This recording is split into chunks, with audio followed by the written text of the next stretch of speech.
नमस्कार, आप live series देख रहे हैं। मैं हूं आपके साथ काव्या। लोकसभा चुनाव की मतगणना सुबह से ही जारी है और गया लोकसभा सीट पे जो है जीतन राम मांझी ने जीत हासिल कर ली है। करीब 1 लाख से ज्यादा वोट उनको पड़े हैं, उनसे वो जीत हासिल की है, जिसके बाद गया के डीएम डॉक्टर त्यागराजन एसएम ने उन्हें जो है सर्टिफिकेट दिया है। सर्टिफिकेट देने के बाद तमाम तस्वीरें हम आपको दिखा रहे हैं स्क्रीन पे, किस तरीके से जीतन राम मांझी जो है वो अपना सर्टिफिकेट ले रहे हैं, जीत हासिल का जो सर्टिफिकेट है वो ले रहे हैं।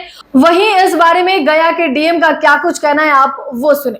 सभी पॉलिटिकल पार्टीज के काउंटिंग एजेंट्स की उपस्थिति में, सीसीटीवी वीडियोग्राफी के उपस्थिति में, उपलब्धता में, सभी व्यवस्थाएं और पुख्ता सुरक्षा के साथ आज मतग्रहण की प्रक्रिया संपन्न हुआ है। इसमें श्री जीतन राम मांझी जी विजयी हुए हैं और उनको सर्टिफिकेट भी दिया गया है। पूरी चुनाव प्रक्रिया और मतग्रहण प्रक्रिया में पॉलिटिकल पार्टी कैंडिडेट की सहयोग रहा है। पारदर्शिता और पूरे शांति व्यवस्था बनाए रखने में सभी लोगों का सहयोग रहा है और आम जनताओं का भागीदारी काफ़ी इस बार उत्साहजनक रहा है। और हमारे जो सारे कर्मी, पोलिंग से लेकर के काउंटिंग तक सारे कर्मियों को भी मैं बहुत बहुत धन्यवाद देता हूं। इनका भी सहभागिता पूरा रहा है और सभी कर्मियों को, सभी लोग जो इस प्रोसेस में इन्वॉल्व है विगत 2.5 महीना से, सब लोगों को, पत्रकार मित्रों को विशेषकर आप लोगों की तरफ से भी काफ़ी सहयोग का सपोर्ट मिला है। बहुत बहुत धन्यवाद देता हूँ, शुभकामनाएं देता हूँ। 1,01,000 कुछ है, एग्जैक्ट हम बता देंगे। हम तो जितना मत प्राप्त है वो बता दिए हैं, वो डिडक्ट करके हम लोग बता देंगे। ठीक है।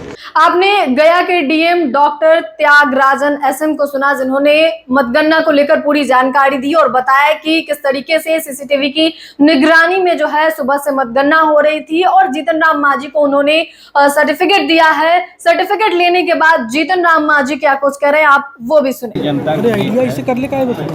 और नरेंद्र मोदी जी और नीतीश कुमार जी का सम्मिलित प्रयास का जीत है।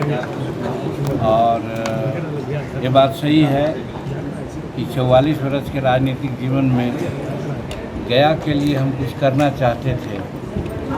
मुख्यमंत्री भी रहने का मौका मिला, कुछ कार्य को आगे बढ़ाने का काम हमने किया था, लेकिन वो पूर्ण नहीं हो सका।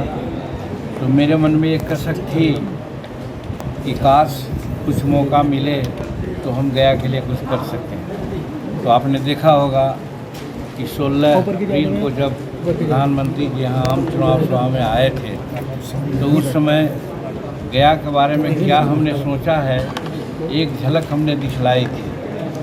उसी झलक को आगे बढ़ाने का काम करेंगे। साथ साथ गया का गांधी मैदान है, बोध गया में प्राधिकार बनाना हो, या बिहार के खास करके दक्षिणी बिहार में जो हमारे लोग पलायन करते हैं, गरीब के लोग, इसलिए कि यहाँ चाहे जंगल आधारित व्यापार हो, उद्योग हो, या कृषि आधारित उद्योग हो, इसकी कमी है।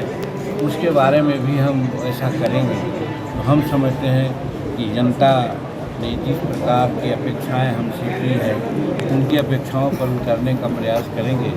और इसमें निश्चित रूप में नरेंद्र भाई मोदी जी का आशीर्वाद की आवश्यकता है। और दूसरी बात स्पष्ट कर देना चाहते हैं, जितना बहुमत हम लोग सोचा था एनडीए को आएगा, अभी तो ऐसा नहीं लगता है। हो सकता है हम लोग 305, 308, 310 तक आ जाएँ।